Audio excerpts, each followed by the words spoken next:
A'udzubillahi minasyaitonirrajim. Bismillahirrahmanirrahim. Alhamdulillahi rabbil alamin. Nahmaduhu wa nasta'inu wa nastaghfiruh. Wa na'udzu billahi min shururi anfusina wa min sayyiati a'malina. May yahdihillahu fala mudilla lahu wa man yudlil fala hadiya lahu. Asyhadu an la ilaha illallah wahdahu la syarika lahu wa asyhadu anna Muhammadan abduhu wa rasuluh. Subhanaka la ilma lana illa ma 'allamtana innaka antal alimul hakim. Allahumma 'allimna ma yanfa'una wanfa'na bima 'allamtana wa zidna ilma. Allahumma ati anfusana taqwaha wa zakkiha anta khairu man zakkaha anta waliyuha wa maulaha. Rabbi yassir wa la tu'assir, Rabbi tammi bil khair, amma ba'du. InsyaAllah kita sambung tadabbur surah Al-Anfal.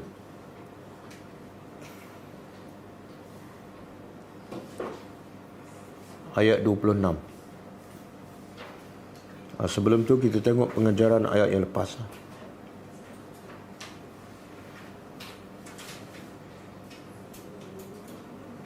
Ayat 24 kan? Ayat 24. A'udzubillahi minasyaitonirrajim. Ya ayyuhallazina amanu istajibu lillahi walir rasul idza da'akum lima yuhyikum wa'lamu anna Allah yahulu bainal mar'i wa qalbihi wa annahu ilaihi tuhsyarun. Maksudnya, wahai orang-orang yang beriman, sahutlah atau jawablah seruan Allah dan Rasul apabila dia menyuruh kamu kepada apa yang akan menghidupkan kamu. Dan ketahuilah, sesungguhnya Allah akan menghalang antara seseorang dan hatinya. Wa annahu, dan sesungguhnya hanya kepadanya kamu dihimpun.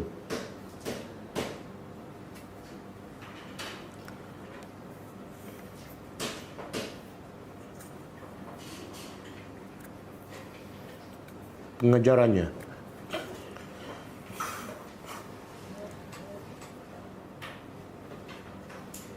sesiapa yang mengaku beriman kepada Allah wajib menyahut dan mentaati segala perintah Allah dan Rasulnya.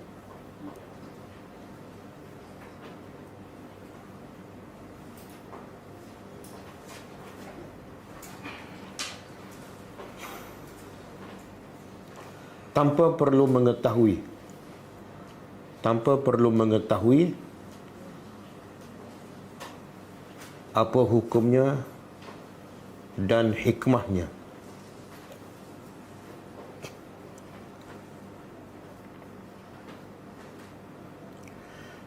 Yang kedua, apa sahaja yang diperintah oleh Allah dan Rasul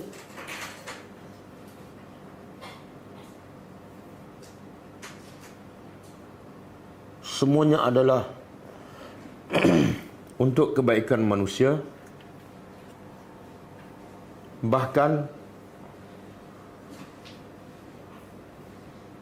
penyebab utama kepada hidupnya hati manusia.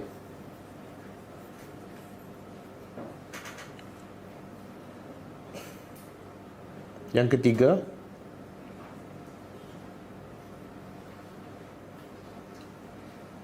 antara sebab utama hati manusia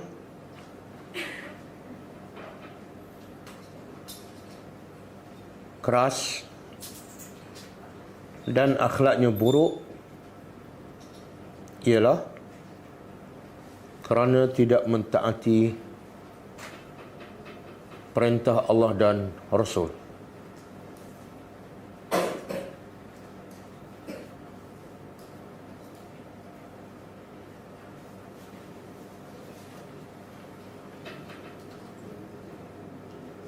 Yang keempat,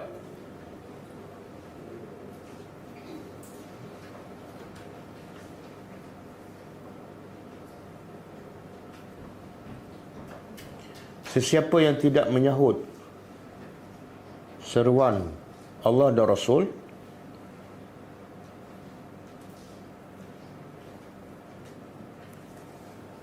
setelah mendengarnya untuk pertama kali,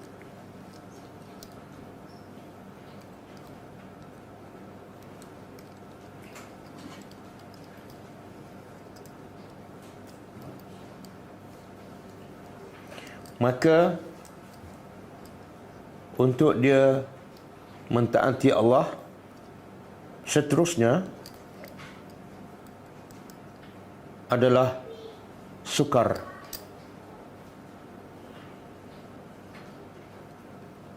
Kerana Allah akan menghalang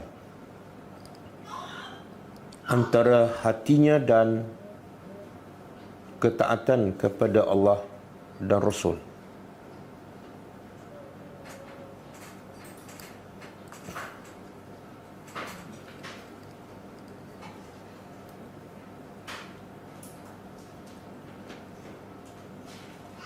Yang kelima,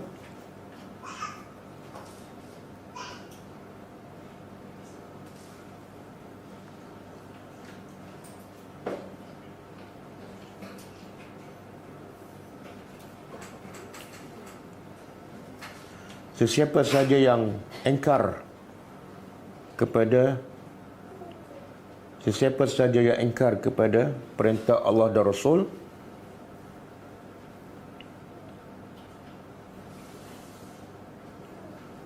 akhirnya dia pasti akan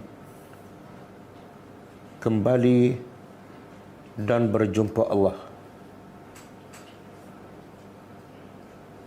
pada hari kiamat.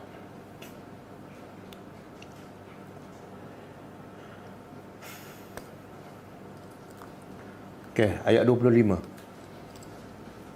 Wattaqu fitnatan la tusibanna alladhina zalamu minkum khassah wa'lamu anna Allaha syadidul iqab. Maksudnya, dan takutlah kepada musibah yang ia tidak akan menimpa kepada orang-orang yang zalim daripada kalangan kamu secara khusus. Dan ketahuilah, sesungguhnya Allah sangat keras balasannya.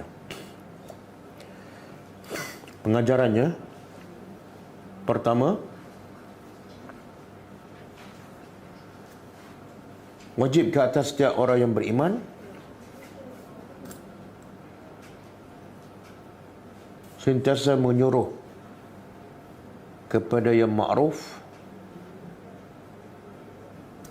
dan mencegah kemungkaran.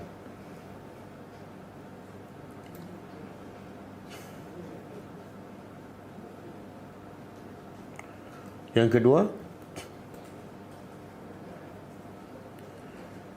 apabila kemungkaran berleluasa,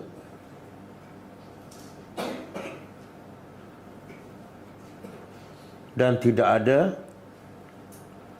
orang yang mencegahnya,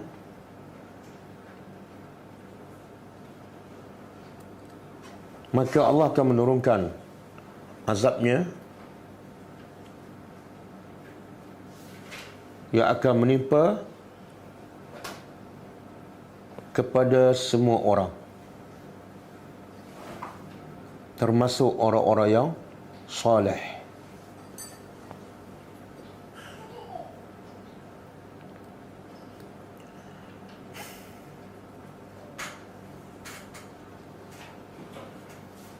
Yang kedua, kata Huzaifah Al-Yaman,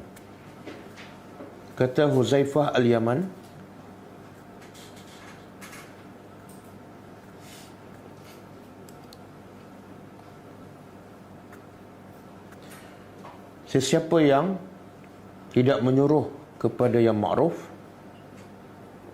dan mencegah perkara yang mungkar, dia sebenarnya adalah orang yang mati. Walaupun pada zahirnya dia hidup.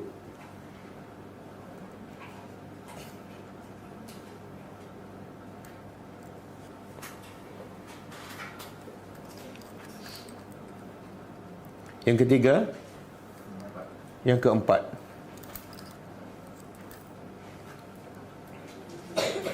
bangsa yang mulia seperti Bani Israel dilaknat oleh Allah hanya kerana tidak mencegah kemungkaran yang dilakukan oleh sesama mereka.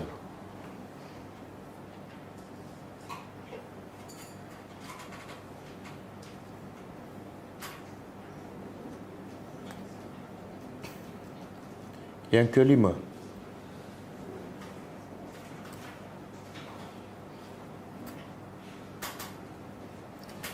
musibah yang menimpa manusia di dunia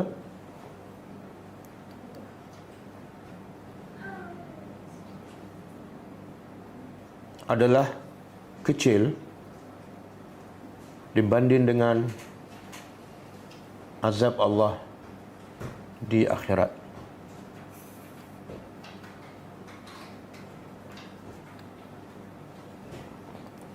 Okey, habis lah. Kita sambut tadabbur ayat seterusnya.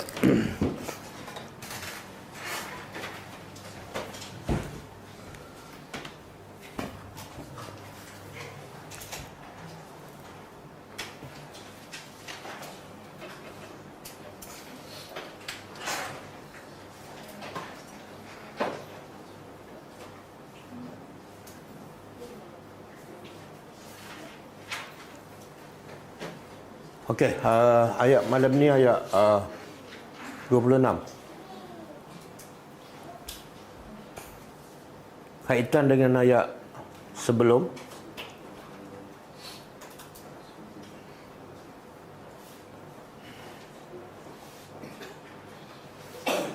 Kalau ayat sebelum Allah perintah pada orang beriman supaya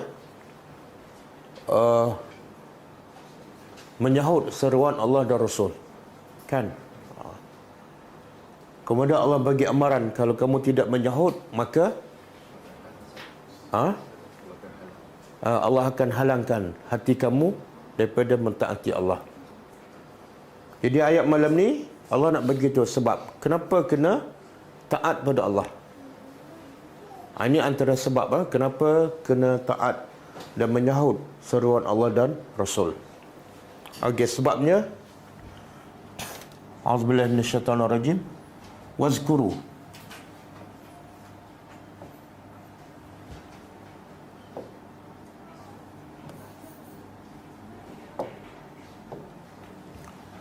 wazkuru dan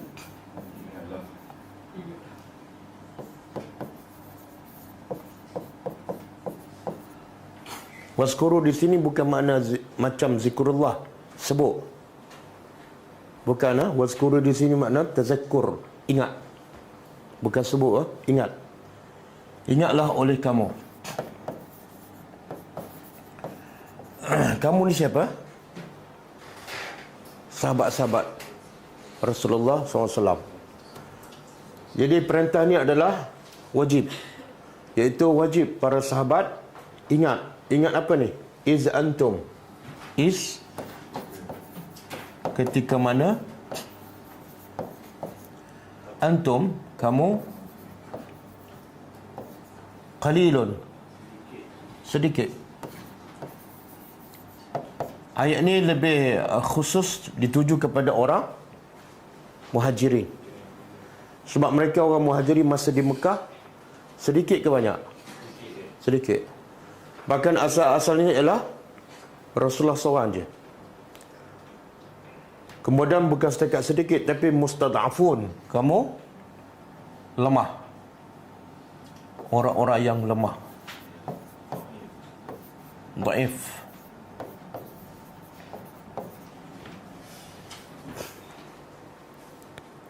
Di mana tu? Fil ardi, di bumi.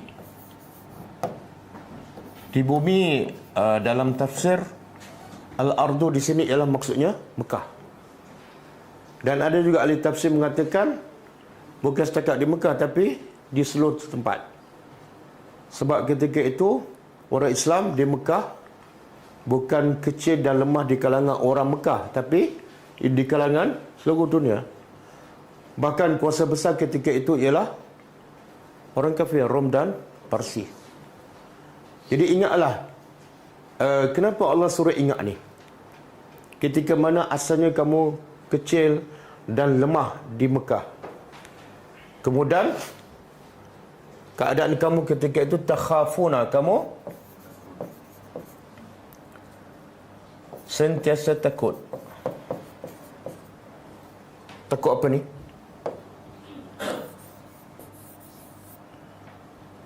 Takut an yatakhattafakum. Takut takhattaf, yakni al-akhzu bisur'ah, mengambil dengan cepat. Bahasa kita disambar. Ketika itu, ketika kamu sedikit dan lemah, kamu sentiasa takut diterjemah apa tu? Ditangkap, dibunuh, diseksa.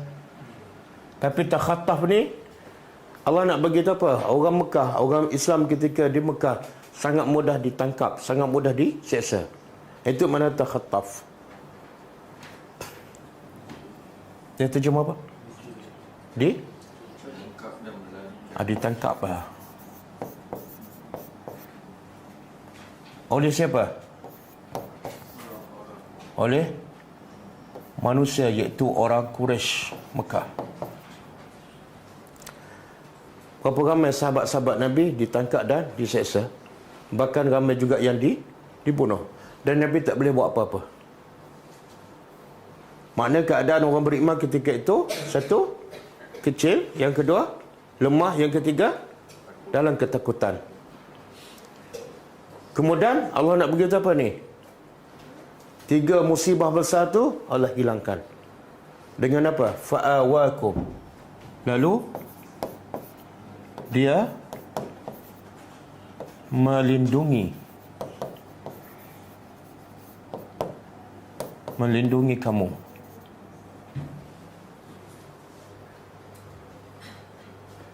Satu, Allah melindungi kamu. Macam mana cara Allah melindungi orang beriman di Mekah? Iaitu mereka berhijrah ke Madinah, dilindungi oleh orang Ansar. Satu. Yang kedua, wa ayyadakum, dan dia, iaitu Allah, perkuatkan kamu binasrihi, dengan pertolongannya.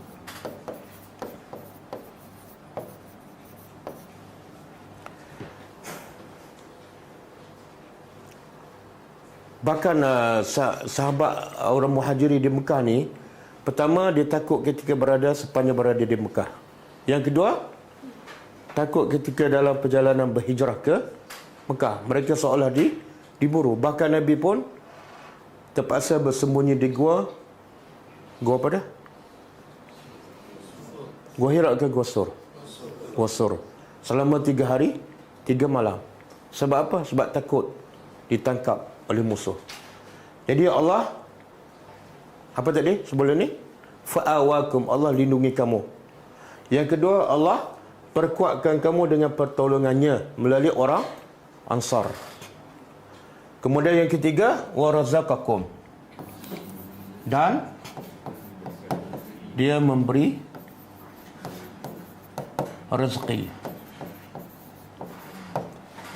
kepada kamu minat tayyibat, dari yang baik-baik, yang halalan tayyibah.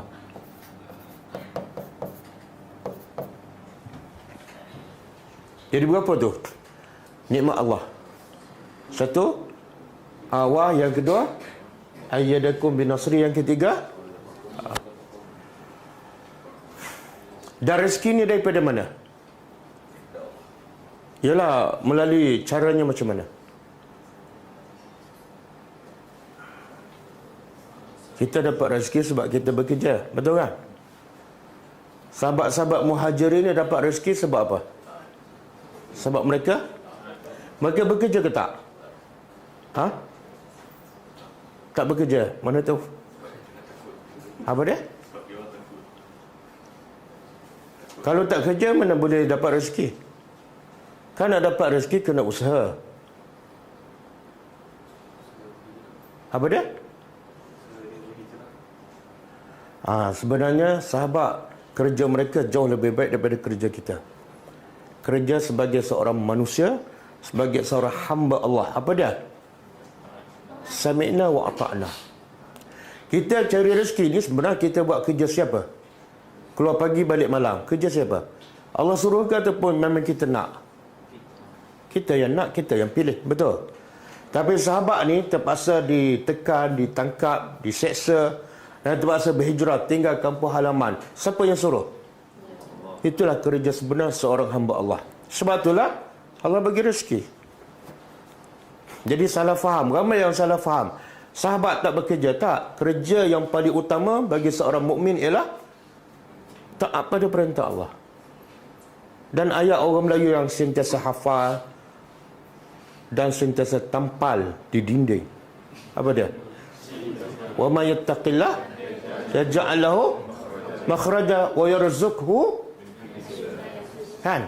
Wa may yattaqillah, siapa yang bertakwa, itulah kerja utama. Dan Allah janji apa? Kita pergi kerja pagi petang tu bukan takwa. Betul?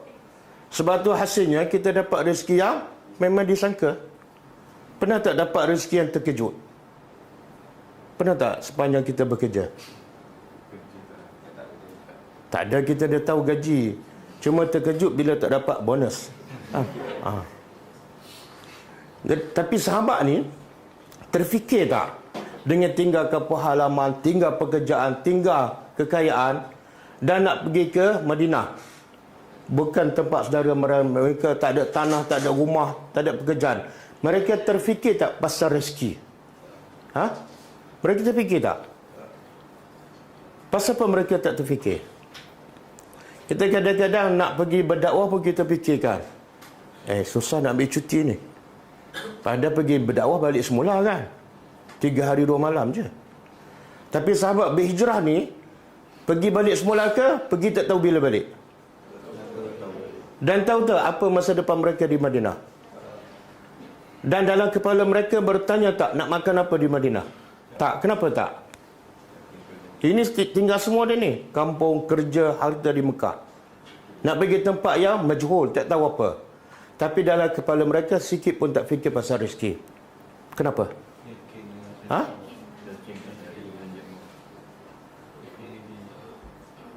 Kita kadang-kadang nak pergi berdakwah ke 3 hari je. Bukan berhenti kerja pun. Bukan hijrah tinggal kampung halaman. Tapi kadang-kadang kita berfikir 3 kali ke 10 kali. Betul kan? Kenapa sahabat yakin? Dan mereka tak fikir pun pasal rezeki. Kenapa? Sebab mereka buat kerja siapa? Mereka buat kerja pemberi rezeki. Mustahil dia buat perintah pemberi rezeki, tapi pemberi rezeki tak bagi rezeki. Yang lawan pemberi rezeki bagi tak rezeki. Orang kafir Mekah kaya tak? Tapi mereka lawan tak Tuhan? Itu pun Allah bagi. Takkanlah ikut perintah Allah, Allah biarkan. Betul? Jadi soal rezeki langsung tak terfikir dalam kepala mereka. Kalau mereka terfikir pasal rezeki, mereka tak akan hijrah. Betul tak? Ini keyakinan. Dan rezeki yang mereka dapat daripada mana? Peperangan, harta rampasan. Kalau Nabi di peringkat awal di Mekah, Nabi anak yatim. Nak buat kerja apa ni? Nabi ada tak kerja tetap apabila dilantik sebagai Rasul? Ada? Tak ada. Dan kerja Nabi apa dah? Bukan nak buat rumah. Nak baiki manusia. Betul tak? Bila nak baiki manusia, akan berlaku tak pertembungan? Akan berlaku tak permusuhan? Dan kerja tak ada. Nak lawan arus berdana pula. Agak-agak mudah tak rezeki? Tak. Tapi Nabi ada tak kelaparan? Masa di Mekah, Allah bagi rezeki pada Nabi melalui siapa? Tak. Khadijah dapat isteri yang kaya. Sebab tu kalau nak kahwin, kahwin dengan JK, janda kaya. Tapi janda kaya yang mana ni? Yang sanggup korbankan semua harta dia untuk agama. Betul tak? Akhirnya Khadijah tak ada harta. Semua dikorbankan untuk agama Allah. Okey. Jadi apa faedah Allah sebut semua ni? Nikmat. Dulu kamu kecil, dulu kamu lemah, dulu kamu ketakutan. Lepas tu, aku lindungi kamu, aku bagi keamanan dan aku bagi rezeki. Rezeki pula dijamin tayyib. Kenapa Allah sebut? Sebab Allah nak para sahabat, la'allakum, supaya kamu bersyukur. Bersyukur, tashkuru ni fi'il apa? Bila fi'il mudhari' sentiasa. Apa makna syukur? Apa makna syukur? Orang Melayu bila ambil bahasa Arab, dia dimayukan sampai tak tahu makna asal. Apa makna syukur? Syukur ialah al-syukru ta'at siapa ni? Ta'atul mun'im. Ta'atul mun'im. Syukur makna dia adalah taat kepada pemberi nikmat. Itulah syukur. Allah suruh salat, kita salat. Syukurlah tu. Allah suruh berzikir, kita berzikir. Syukur itu. Allah kata jangan cakap kosong, jangan mengumpat. Syukurlah tu. Manusia, ramai tak manusia yang kufur kepada Allah ataupun yang tak bersyukur? Ramai tak? Berapa ramai? Allah kata pada Al-Quran, wa qalilun sambung min ibad. Ni ada sepatah lagi tak boleh sambung, anda tak hafal itu. Min ibadiyas syakur. Allah sendiri beritahu, wa qalil, sedikit sekali dari hamba-Ku yang sikit je. Kalau ikut angka yang Nabi bagi, 1,000 orang, berapa yang bersyukur? Satu je. Okey, soalan dia, kenapa manusia sedikit sekali bersyukur kepada Allah? Harta banyak, badan sihat, anak berjaya, tapi susah sangat nak mentaati Allah. Apa pasal?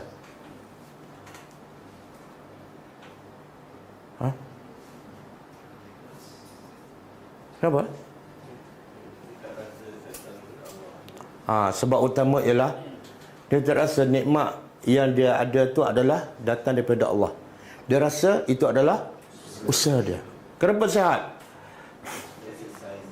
Exercise. Daripada kecil sampai ketua saya jaga exercise. Kenapa kulit licin? Pakai lotion ya. Kenapa rumah besar? Saya bekerja keras. Betul tak? Kenapa anak berjaya? Sebab saya memang guru besar dulu. Mana ada sebab haza min fadli Rabbi. Betul kan? Bila dia tak rasa nikmat itu daripada Allah, susah dan nak bersyukur kepada Allah. Maka Allah ni sayang pada kita. Allah nak juga kita bersyukur. Sebab apa? Allah tahu kalau tak bersyukur, kufur. Kan?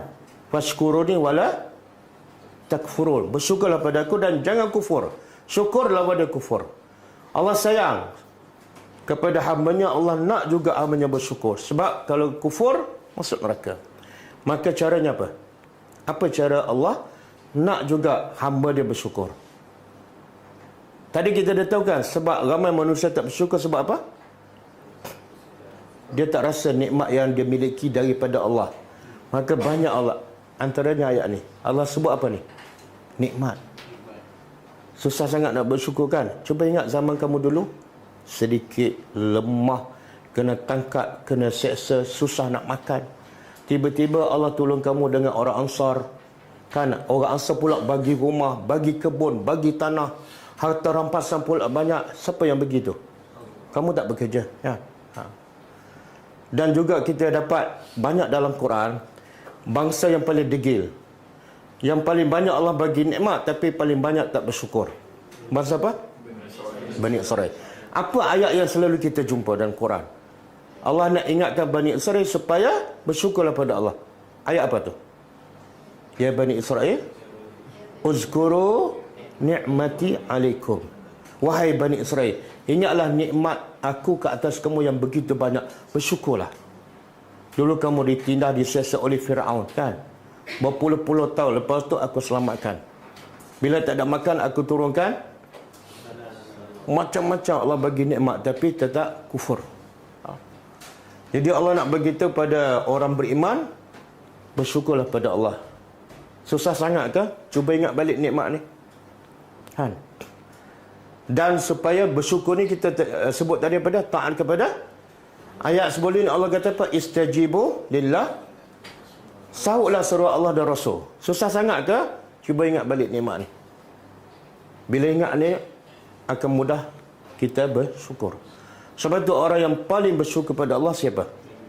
Nabi Muhammad. Apa cara Nabi bersyukur?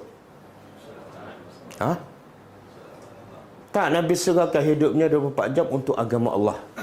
Siang berjihad, siang berdakwah, malam salat sampai bengkak kaki.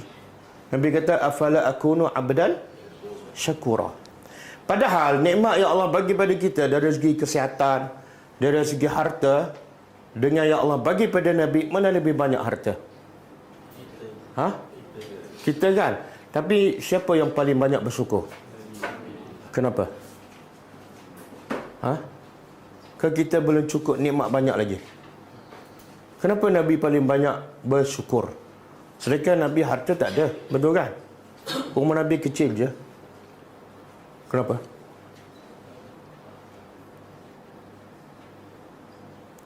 Sebab apa?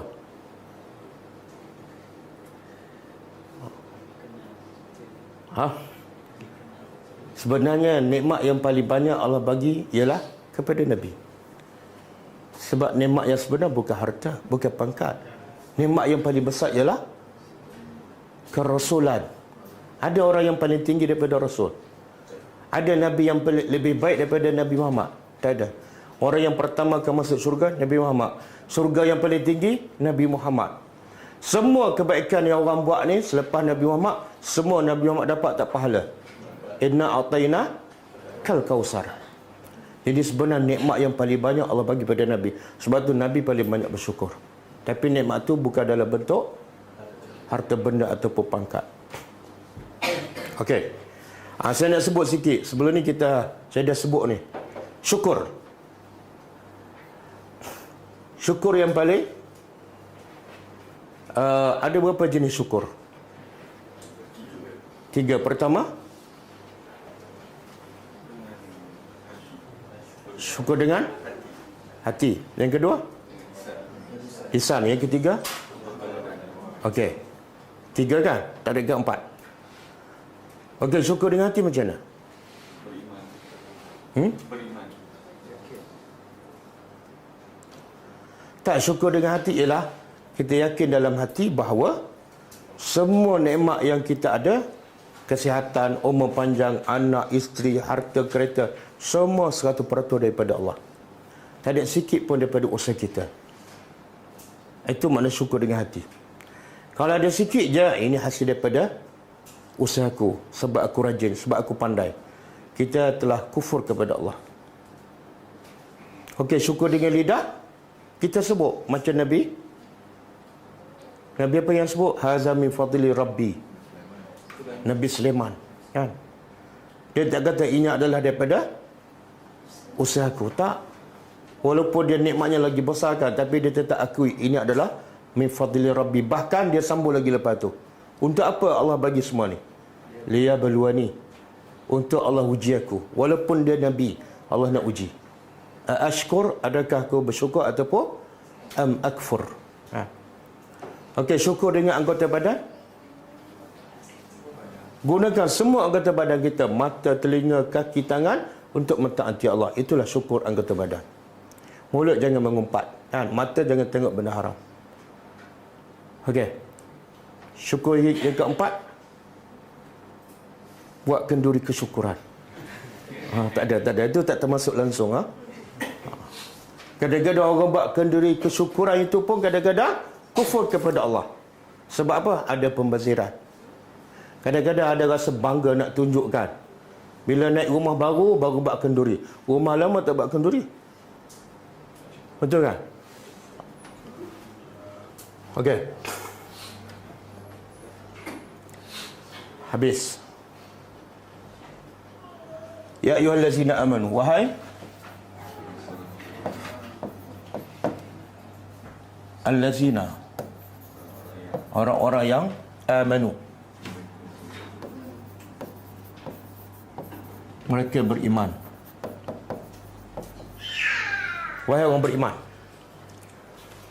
Okey, kalau sebelum ni Allah kata istajibu lillah, sahutlah seru Allah Ta'ala pada perintah Allah dari segi zahir. Tapi ada tak sahabat yang pada zahir taat, tapi pada batin khianat? Ada? Ada kan? Ayat ini khusus. Yang zahir taat, tapi dalam hati khianat. Allah kata, wahai orang beriman, la takhunu, janganlah kamu khianat. Khianat ni sebenarnya apa makna dia? Khianat tu bahasa Arab. Khianat bahasa Arab. Dia ada asal daripada perkataan apa? Khana. Yakhunu. Masdarnya khianatan. Ini bahasa Arab ni. Khana yakhunu khianah. Yang jadi bahasa Melayu yang mana? Khianat. Yang jadi bahasa India khan. Kan? Jadi khana dalam bahasa Arab apa makna? Dia telah khianat. Jadi jangan taruh nama anak Khan. Jangan. Sebab Khan makna apa? Oh, Khalid ada Khan. Tapi Khalid tak bersalah. Yang bersalah ialah ayah Datuk. Inilah makna Khan. Sebenarnya dia telah khianat. Jadi yakhunu, dia khianat. Kalau kamu ramai khianat. Antum cuba buat. Takhunu. Nah, ada na kan? Betul kan? Tapi kat situ hilanu. Pasal apa? Huruf jazam. Masuklah. La ni makna jangan ataupun tidak? Jangan. Bila masuklah wa nun tamak alif. Kan? Jangan kamu khianat. Khianat siapa ni? Allah.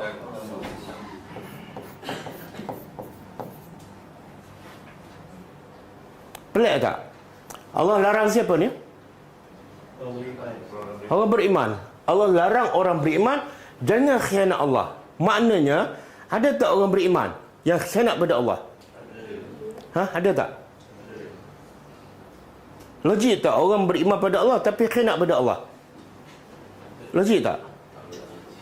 Mana ada ke tak ada? Adalah. Kalau tak ada, kenapa Allah larang? Betul tak? Dan yang khianat ni siapa ni? Bukan. Sahabat ni, bukan munafik. Munafik memang dia pengkhianat. Dulu, kini dan sahabat. Dan Rasul.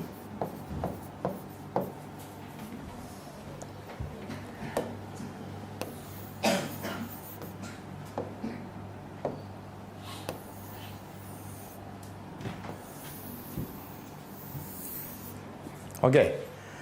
Ayat ni jumhur mufassirin, majoriti ahli tafsir mengatakan turun kepada Abu Lubabah. Ni sahabat Nabi. Dia bukan munafik.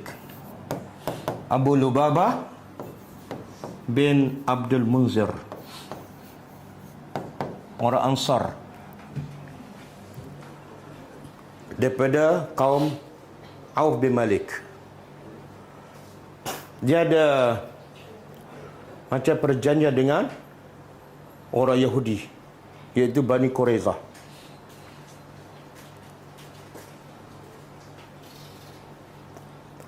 Jadi bila Bani Quraizah dikepung oleh tentera Islam, oleh Nabi dan para sahabat selama 21 hari. Selepas Bani Nadir, dia hala keluar daripada Madinah. Jadi Bani Quraizah ni mula-mula dia nak lawan. Mula-mula dia nak mengaku kalah. Tapi dipujuk oleh orang munafik, kamu jangan mengaku kalah. Kalau kamu perlu bantuan, kami akan bantu kamu.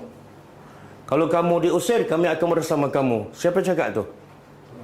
Tapi bila orang Bani Quraizah diusir, mereka cabut lari. Kan? Jadi bila akhirnya mereka kata nak lawan dan dikepung oleh Nabi dan sahabat selama 21 hari, akhirnya mereka mengaku kalah. Kemudian Nabi tanya, nak tak kamu ni? Dia minta kepada Nabi supaya benarkan mereka keluar daripada Madinah, jangan bunuh. Nabi kata tak boleh. Sekarang aku bagi pilihan. Kamu nak tak dihukum oleh Sa'ad bin Mu'az?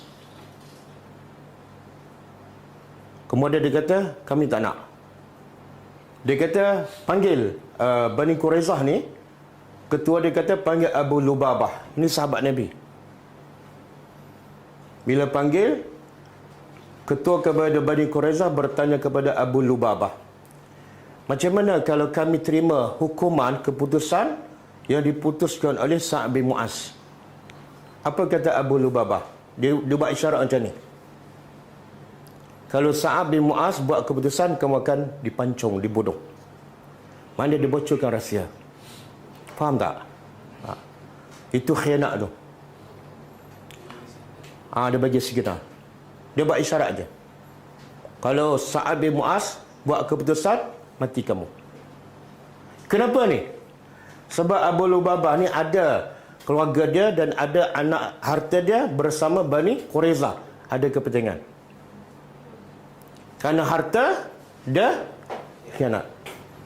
Jadi kebanyakan ahli tafsir mengatakan ayat ni turun bukan dengan Abu Lubabah, sahabat Nabi. Lepas tu, dia tersedar, dia khianat.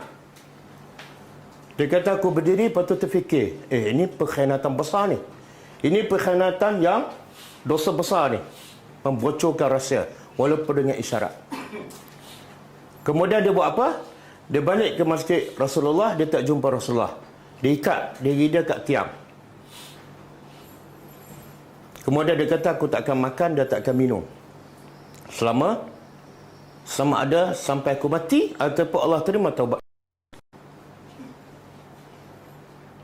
Kemudian bila Rasulullah dapat tahu, Rasulullah kata, kenapa dia tak datang jumpa aku? Kalau dia datang jumpa aku akan minta ampun untuknya kepada Allah.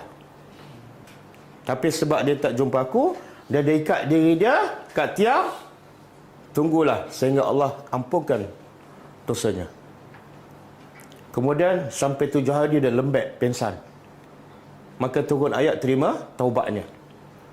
Kemudian orang beritahu pada dia, Abu Lubabah, kamu telah diterima taubat oleh Allah. Dia kata, orang kata bukalah ikatan. Dia kata aku tak nak buka. Sehingga Rasulullah sendiri buka. Jadi Rasulullah pun datang, Rasulullah sendiri buka ikatan, barulah dia rasa bebas. Sebab apa? Dia rasa dia telah mengkhianati siapa ni? Allah dan Rasul. Kebanyakan ahli tafsir akan sebut cerita ni. Tapi kata Ibn Ashur, cerita ni laisa sahih. Tapi bukalah buku tafsir dia akan sebut ayat ni turun pada Abu Lubabah. Majoriti ulama tafsir mengatakan ayat ni turun pada Abu. Ibn Ashur yang kata tak sahih pun dia bawa cerita ni juga. Okey? Dan ada satu lagi kisah, tapi tak ada kaitan. Cuma nak beritahu, ada sahabat Nabi yang khianat, walaupun dia orang beriman. Iaitu Hatib bin Balta'ah. Bila dia tahu, Nabi nak pergi buka kota Mekah pada tahun 8 Hijrah. Apa dia buat? Dia ada kepentingan kat Mekah. Apa dia buat? Dia tulis surat, dia suruh seorang perempuan pergi hantar ke orang Mekah, bagi tahu, bersedia, selamatkan apa yang patut. Tapi Nabi diberitahu oleh Jibril, maka Nabi arahkan Ali dengan seorang lagi sahabat kejar wanita tu. Akhirnya bocor, dapat surat tu. Itu adalah pengkhianatan terbesar, membocor rahsia negara sahabat Nabi. Tapi Umar kata apa? Ya Rasulullah, bagi aku pancung dia, sebab memang patut bunuh. Tapi apa Rasulullah buat pada Hatib bin Abi Balta'ah? Kenapa Rasulullah maafkan? Sebab dia adalah ahli Badar.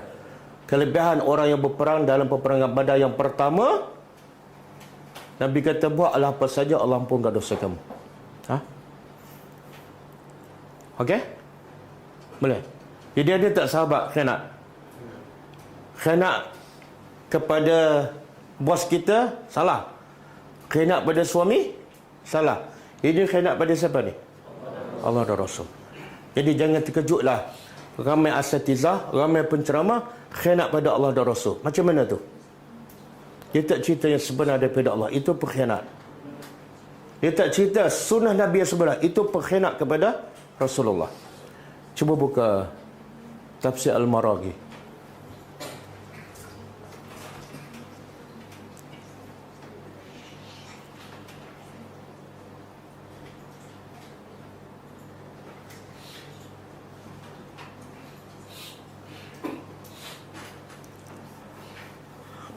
Okey, ini saya petik Tafsir Al-Maraghi ya, yang saya sebut semalam. Seorang ulama Mesir, dia ada kitab tafsir, nama dia Tafsir Al-Maraghi, ada 8 jilid. Dia wafat pada tahun 1952. Okey. Ketika dia menghuraikan ayat ya ayyuhallazina amanu la takhunullaha war rasul. Apa huraian dia? Ai la takhunullah, jangan kamu khianat pada Allah. Fatu'attilu. Macam mana khianat tu? Kamu mengabaikan fardu-fardu yang Allah wajibkan. Tak salat, khianat. Ambil rasuah, khianat. Ambil riba, khianat. Perempuan buka aurat, khianat. Bila tak laksanakan fardu-fardu yang Allah fardukan, khianat. Banyak tak orang khianat? Kadang-kadang kita terkejut, ada seorang hamba Allah maki Tuhan. Tapi ada beribu-ribu lagi yang khianat pada Allah dan Rasul sepanjang zaman. Betul? Tapi kita tak terkejut pun. Au tata'addau, ataupun khianat pada Allah ialah kamu melampaui batas-batas Allah, melanggar perintah Allah. Wa tantahiku maharimahu, dan kamu langgar perkara-perkara yang Allah haram. Juara kan? Itu pengkhianat tu. Mana tu? Di mana tu? CBNI ya. Ada kan?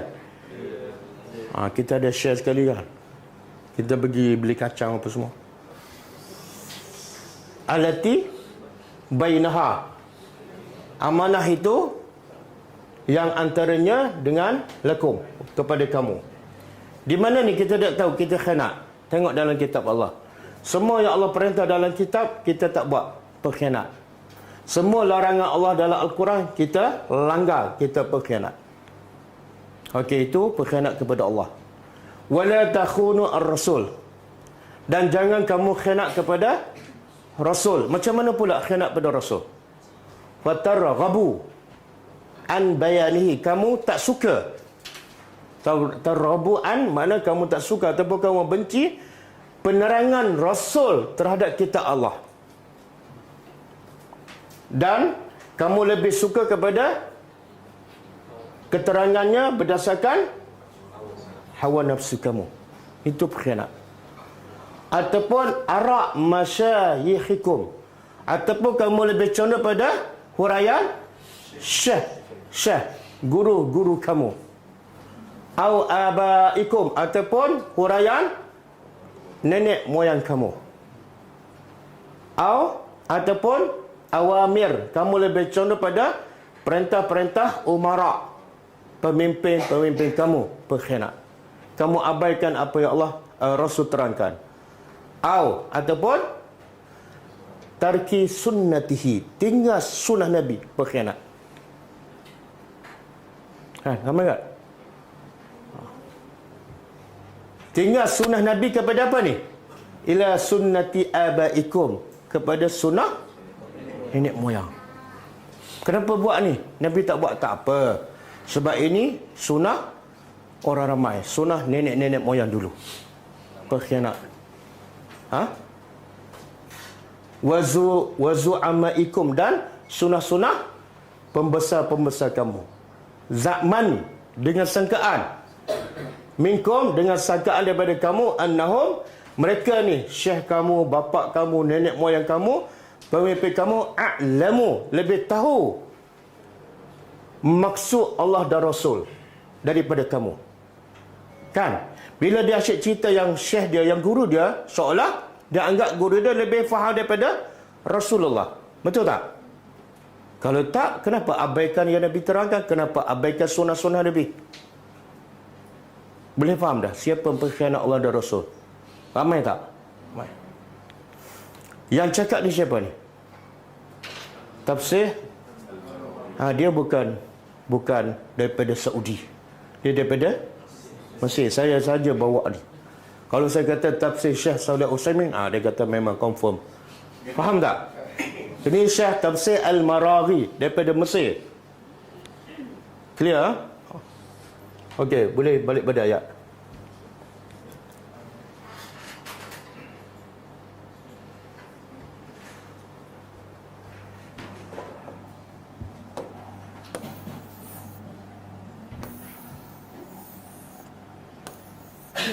Okey, kemudian Allah kata wa takhunu, dan kamu khianat amanatikum, amanah kamu.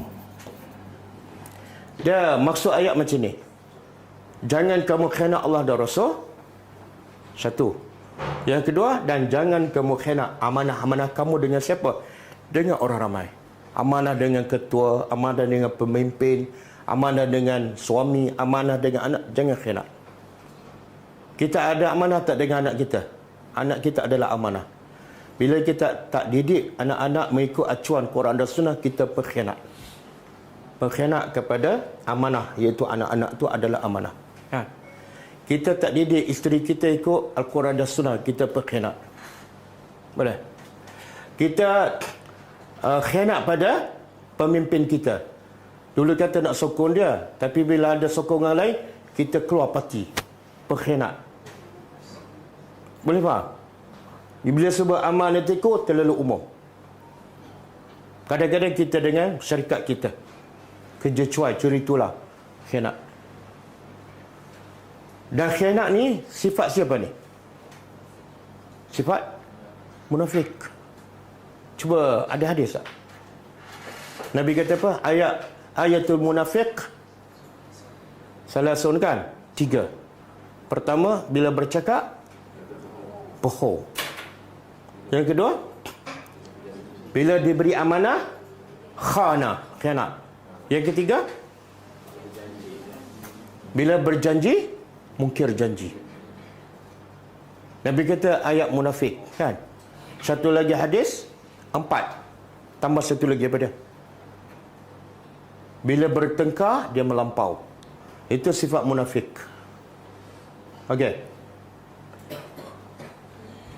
Wal khianah, saya ingat semua boleh terjemah ni. Wal khianah bahasa Melayu. Min bahasa Arab, sifat bahasa Melayu. Khianah adalah sifat, munafik dah jadi bahasa Melayu. Boleh? Khianah daripada sifat-sifat orang munafik. Wal amanah dah jadi bahasa Melayu. Min bahasa Arab. Sifat bahasa Melayu. Mukminin bahasa Melayu. Saya tak terjemah. Qala belum jadi bahasa Arab tapi dah tahulah. Qala mana? Telah berkata. Anas, tak payah terjemah nama orang. Anas bin Malik. Qallama mana sedikit. Khataba. Dia jadi bahasa Melayu. Apa?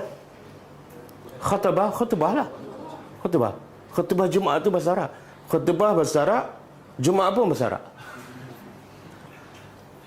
Khataba telah berkhutbah Rasulullah SAW illa kecuali qala. Nabi berkata, la imana, la bahasa Arab. Tidak, iman dah bahasa Melayu. Tidak ada iman. Tu apa nak baca tu? Dia boleh baca laman, boleh baca leman. Nak baca apa? Liman. Jangan baca leman. Liman. Tidak ada iman, liman bagi man orang.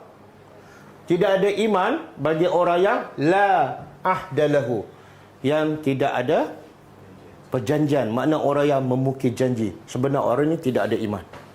Ataupun lebih tepat imannya tak sempurna. Sebab apa? Sebab mungkin janji sifat munafik. Banyak tak? Orang manusia suka berjanji. Berjanji tu hukum dia wajib ke sunat? Sunat. Apa ada dalil? Harus. Tapi bila berjanji, jadi hukum dia kan cari penyakit tu. Benda tak wajib pun, sunat pun tak. Tiba-tiba dia buat benda harus, menjadi wajib. Akhirnya jadi dosa.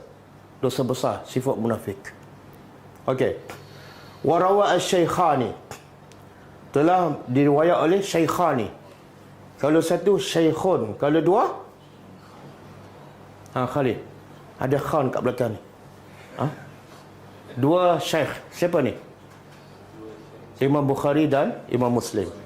An Abi Hurairah, daripada Abu Hurairah radhiyallahu anhu, anna Nabi SAW qala, Nabi bersabda, ayatul munafiq.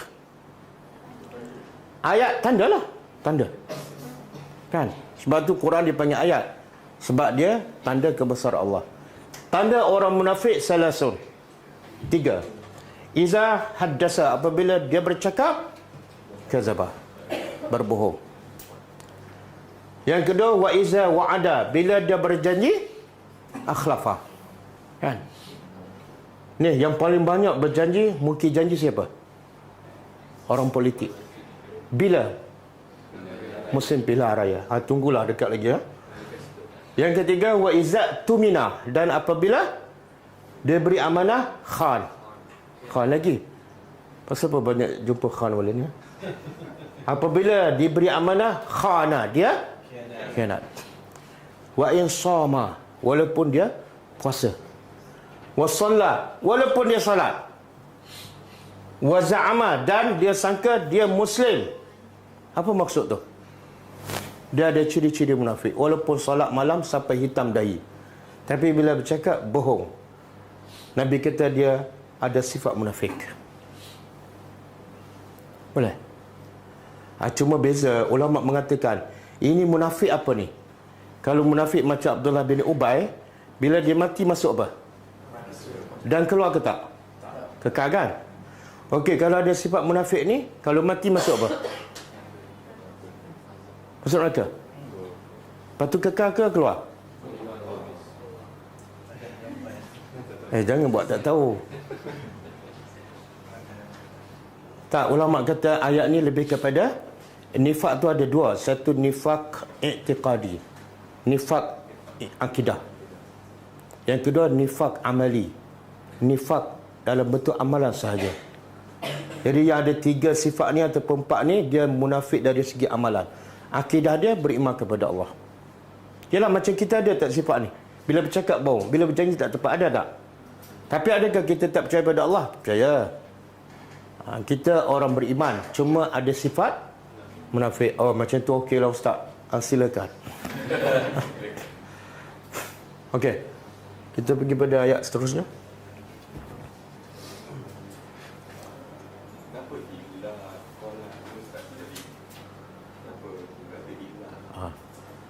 Qallama di makna jarang sekali Nabi cakap kecuali Nabi kata begitu. Qallama jarang Nabi bercakap kecuali ada Nabi sebut macam ni. Okey. Jadi Allah kata apa? Satu, jangan khianat Allah dan Rasul. Dan jangan kamu khianat amanah yang Allah beri pada kamu. Anak-anak, isteri, harta dan sebagainya. Wa antum ta'lamun. Sedangkan kamu tahu. Kamu tahu apa ni? Kamu tahu apa? Allah tak sebut di sini. Kamu tahu bahawa itu adalah khianat. Macam Abu Lubabah tadi. Dia sedar tak? Jangan khianat. Dia kelebihan. Orang bertakwa.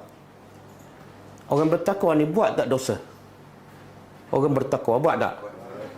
Dan orang bertakwa buat tak dosa besar? Buat. Cuma bezanya apa? Bila buat, terus bertobat dan tidak kekal dalam dosa dan tak ulang. Sebab tu sahabat Nabi bila buat dosa besar sekali je. Sahabat kita berkali-kali. Okey. Ayat ni, ayat 28 ni Allah nak beritahu sebab. Kenapa ada sebahagian sahabat bahkan lama orang Islam khianat.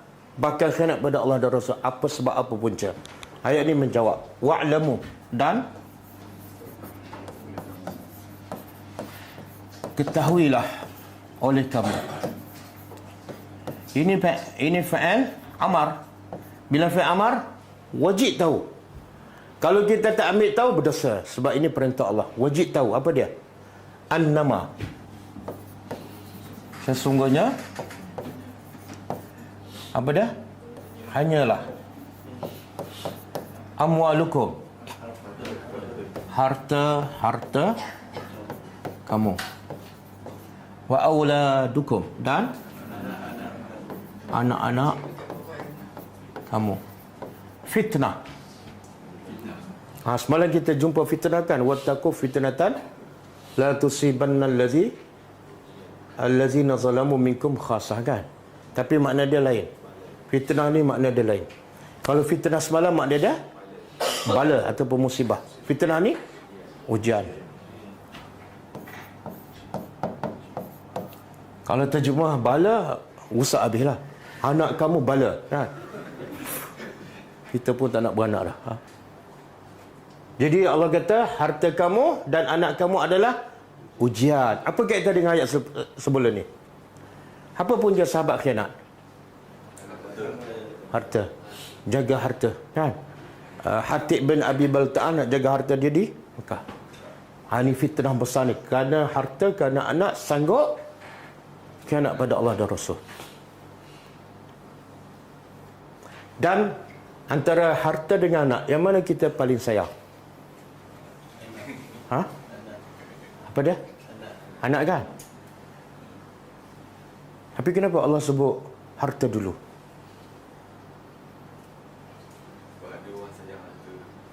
Wah, ada orang lebih sayang harta pada anak. Kalau rumah dia terbakar kan, ada beg 5,000, dalam beg tu 5,000. Dengan anak, dia ambil apa dulu? 5 juta. Dia ambil apa dulu? Goyang. Goyang apa? Lambat di rumah terbakar ni. Dia sebenar manusia lebih sayang anak. Betul tak? Bahkan dia buat alasan, dia cari harta untuk siapa? Anak. Tapi kenapa Allah sebut harta dulu?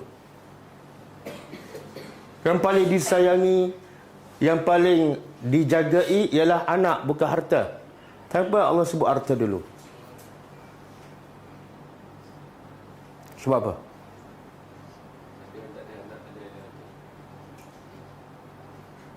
Itu jawapan tak adil tu. Dia manusia lebih sayang anak kan. Tapi itu hakikat lah. Tapi realitinya manusia banyak habis masa untuk harta ke anak. Betul tak? Berapa masa je dia habis masa untuk anak? Sebenarnya mulut je sayang. Keluar pagi anak tidur, balik Lepas tu kata, kamu kerja tapi sampai tak jumpa anak ni sebab apa? Aku cari harta untuk anak lah. Sampai tak jumpa anak. Betul? Sampai anak jadi apa pun tak tahu. Tapi dia kata, cari harta untuk anak. Betul? Ini yang tak sempat datang ke latar debu kan? Pasal apa? Dia salah satu je. Betul tak? Ada tak sebab ketiga? Sama ada sibuk urusan dunia ataupun jaga anak. Lepas jaga anak, cucu.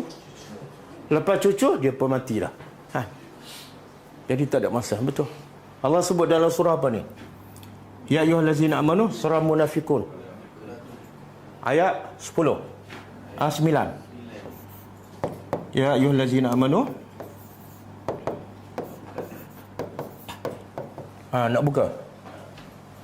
Ayat 9. Okey. Kita terjemah. Ya ayyuhallazina amanu, wahai orang beriman, la tulhikum. Tulhikum daripada lahwun. Lahwun ni lalai.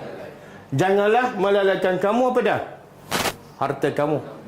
Yang kedua, wala auladukum, dan jangan anak-anak kamu melalaikan kamu. Melalaikan daripada apa? Ni. Zikrillah. Solat lambat sebab apa? Meeting. Solat lambat sebab apa? Jaga anak. Betul kan? Pergi hantar anak tuition. Tak sempat pergi hantar ke masjid. Jadi Allah kata jangan. Kerana harta, kerana anak, kamu tak sempat pergi masjid, tak sempat baca Quran, tak sempat tadabbur Al-Quran, tak sempat zikir pagi dan petang. Dan Allah beritahu, Allah bagi amaran, wa man yaf'al zalik, siapa yang melakukan demikian, melakukan apa ni? Disibukkan dengan harta dan anak sampai tak ada masa nak baca Quran, tak ada masa nak pergi masjid. Allah kata faulaika, mereka itulah sebenar orang yang rugi. Tapi dia rasa apa? Dia orang paling kaya. Tak, Allah kata kamu sebenar orang yang rugi. Kenapa? Kamu dapat dunia terlepas akhirat. Okey. Boleh? Ada tak selain pada dua ni, harta dengan anak, yang melalaikan manusia? Ada? Apa dia? Tak ada. Tak ada. Dia harta tak ada, miskin. Lepas tu anak pun tak ada, tapi tak sempat juga baca Quran. Itu apa pula sebab? Apa puncanya? Harta juga dia fikir, macam mana nak cari ni? Tapi fikir-fikir tak jumpa. Harta juga tu sebenarnya. Dia kata aku nak pergi kelas, macam mana nak makan pun tak boleh. Ada lagi? Ni apa yang melalaikan kita daripada ayat akhir ni?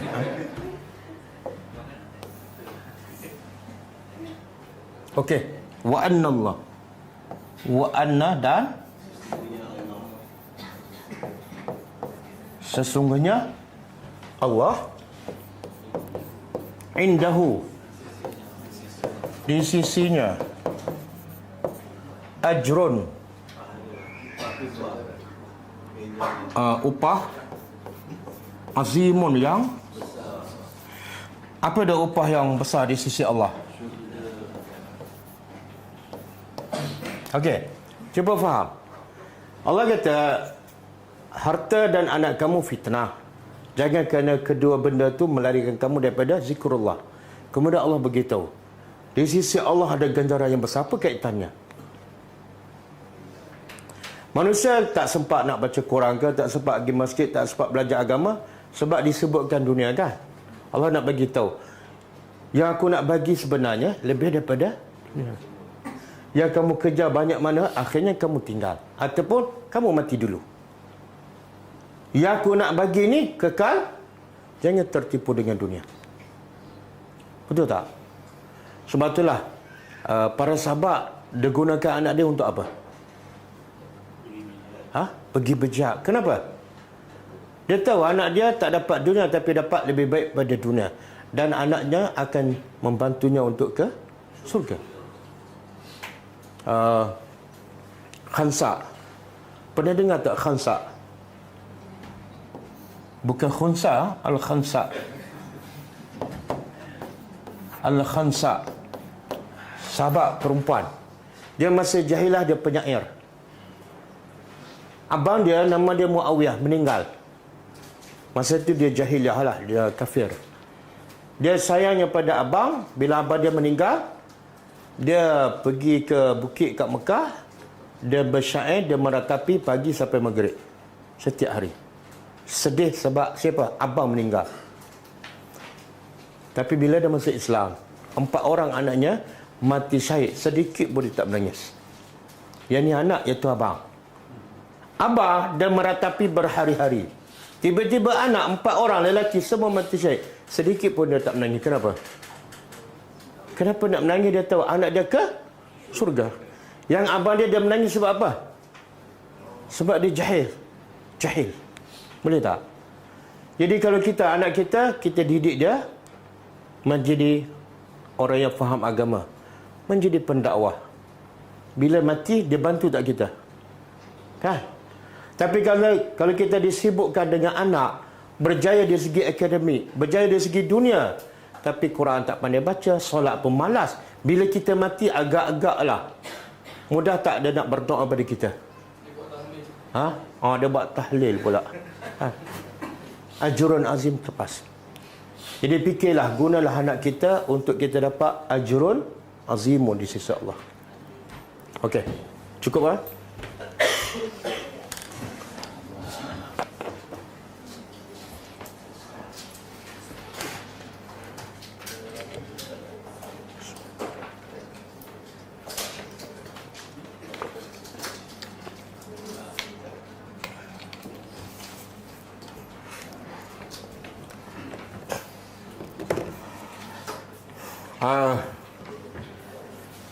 Saya nak umumkan kepada pelajar yang sedang ikut secara live. Kalau ada pelajar daripada Rompin, kalau ada pelajar daripada Rompin, Rompin ni Pahang kan? Kita akan pergi ke Rompin malam besok. Dan kita akan, kalau ada boleh kontak admin, boleh jumpa kita di Rompin pada pagi Ahad, insya-Allah. InsyaAllah.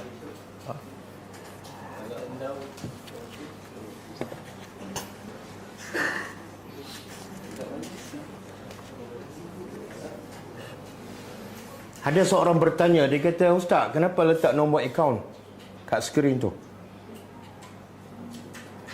Dia katakan Nabi bila berdakwah tak ambil upah kan? Ustaz, kenapa letak nombor akaun? Lepas tu dia kata nombor akaun saya. Dia kata sebab saya belajar Quran. Dia katalah, sebab saya belajar Quran, saya faham ini macam tak betul lah. Saya kata, kalau faham Quran, perkenalkan diri dulu siapa. Kan Allah cipta kita untuk berkenalan. Beritahu siapa kamu. Itu terus. Lepas tu saya kata, itu bukan nombor akaun saya tu. Nombor akaun NGO. Dan minta dengan letak nombor akaun berbeza tak? Pernah tak saya sebut, okey, bagi duit pada saya untuk saya buat apa-apa? Pernah? Sepatah pun saya tak pernah cakap. Kemudian kita letak nombor akaun sebab ramai student bertanya, boleh tak bagi nombor akaun bulan? Letihlah kalau kita tak letak kat situ, kerja kita menjawab. Sebab student nak tahu dan mereka dah tahu kerja dakwah kita, mereka nak bagi je tanpa banyak soal. Jadi kita letak di situ untuk memudahkan sesiapa yang nak buat kebaikan, khususnya dalam kerja dakwah yang kita lakukan itu je. Bukan untuk masuk poket saya. Boleh faham?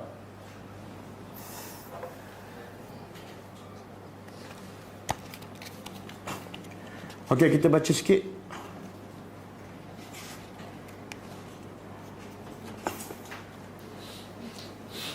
Muka surat apa? Berapa?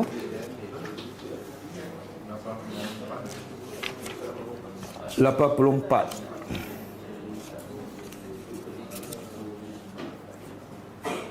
Okey, 84. Masih dari amalan keutamaan berbakti kepada orang tua. Daripada Abdullah bin Amr radhiyallahu anhu, ia berkata bahawasanya Rasulullah SAW bersabda, "Rida ar-rabbi fi rida al-walidi, Wa sakhatu ar-rabbi fi sakhati al-walidi. Maksudnya, keredaan Allah berada di sebalik keredaan orang tua. Jadi kalau orang tua tak suka pada kita, itu petanda Allah pun tak suka. Dan kemurkaan Allah Azza wa Jalla berada di balik kemurkaan orang tua. Sebab tu Allah perintah dalam surah Luqman, walaupun bapa tu adalah kafir, wajib tak kita berbuat baik padanya? Ya. Wajib buat baik, wajib bercakap dengan lemah lembut walaupun dia kafir. Daripada Aisyah radhiyallahu anha berkata bahawasanya Nabi SAW bersabda, "Dakhaltu al-jannata fa sami'tu fiha qira'atan wa qultu man hadha?" Qalu Harisatu ibn Nu'man. Wa qala Rasulullah SAW, "Kadzalikumul birru, kadzalikumul birru." Kata Nabi SAW, aku memasuki syurga lalu aku mendengar di dalamnya suara baca Al-Quran. Aku bertanya, siapa itu? Maka malaikat menjawab, itu adalah Harisah bin An-Nu'man. Lalu Rasulullah berkata, seperti itulah berbakti kepada orang tua. Seperti itulah berbakti kepada orang tua. Dalam riwayat lain disebutkan, nimtu fara'aituni fil jannah wa sami'tu sawta qari'in yaqra'u faqultu man hadha? Qalu hadha Harisatu ibn Nu'man. Wa qala Rasulullah SAW, kazalika al-birru, kazalika al-birru wa kana abarran nasi bi ummihi. Maksudnya, kata Nabi, aku tertidur. Lalu aku lihat diriku berada dalam surga. Kemudian aku mendengar suara seseorang yang sedang membaca Al-Quran. Aku pun bertanya, siapakah orang ini? Mereka menjawab, Harisah bin Nu'man. Maka Nabi bersabda, seperti itulah berbakti kepada orang tua. Seperti itulah berbakti kepada orang tua. Jadi apa maksud ni? Nabi tengok dalam mimpi dia Harisah bin Nu'man. Makna apa tu? Dia memang ahli syurga. Sebab apa? Apa kebaikannya? Salat malam bukan? Berbuat baik pada orang tua. Jadi antara sebab utama manusia masuk syurga ialah birru al-walidaini. Okey, cukup lah. Kita jumpa lagi insya-Allah pada hari Isnin. Kita tutup dengan membaca tasbih kafarah. Subhanakallahumma wa bihamdika asyhadu an la ilaha illa anta astaghfiruka wa atubu ilaik. Assalamualaikum warahmatullahi wabarakatuh. كتاب الله ترق جنانه وتنل